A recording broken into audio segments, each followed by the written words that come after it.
The idea was born to do the same for middle-income countries, and as I said, the resources, they have them in abundance.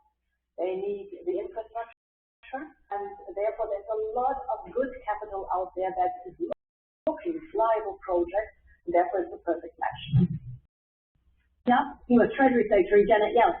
This is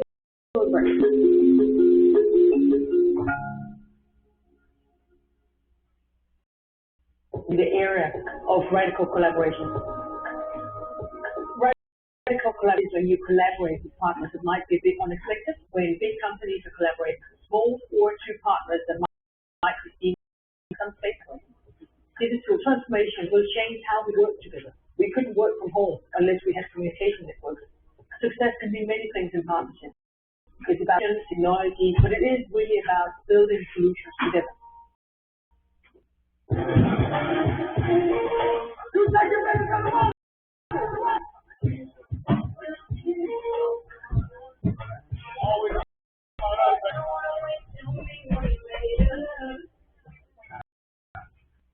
They want to go higher. They got a little spooked by the idea that yields are rising.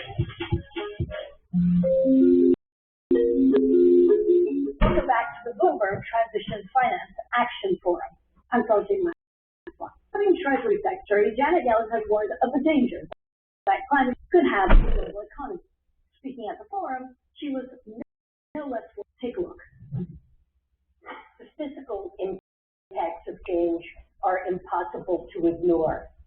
We've seen record-breaking heat waves to a tragic spike in heat-related deaths, hospitalizations. Unprecedented storms and wildfires are destroying homes and undermining livelihoods. Vulnerable populations globally are disproportionately affected because of where they live and the industries in which they work, and low incomes are no exception. Such events impose significant economic costs. Global economic losses from natural disasters amounted to almost $200 billion during the first half of this year.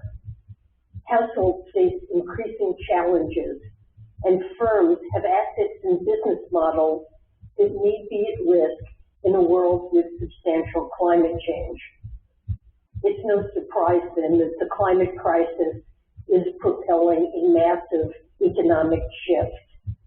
There's increasing demand for technologies, products, and services that will reduce greenhouse gas emissions and support a clean energy future. In the United States, government support is playing a role in accelerating this transition.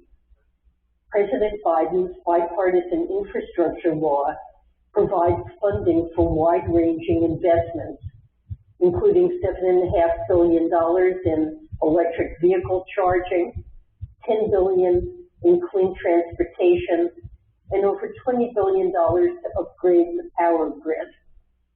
The Inflation Reduction Act, the most ambitious climate law in U.S. history, expands demand and supply-side incentives for clean energy investment and production. At the Treasury Department, our economists, lawyers, and other experts are working tirelessly to support implementation, including through issuing rules on wide-ranging tax incentives. And private sector companies are responding, and quickly.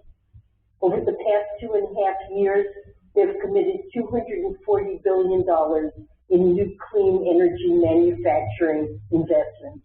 The Treasury Department has surveyed how financial institutions are setting and meeting net zero commitments.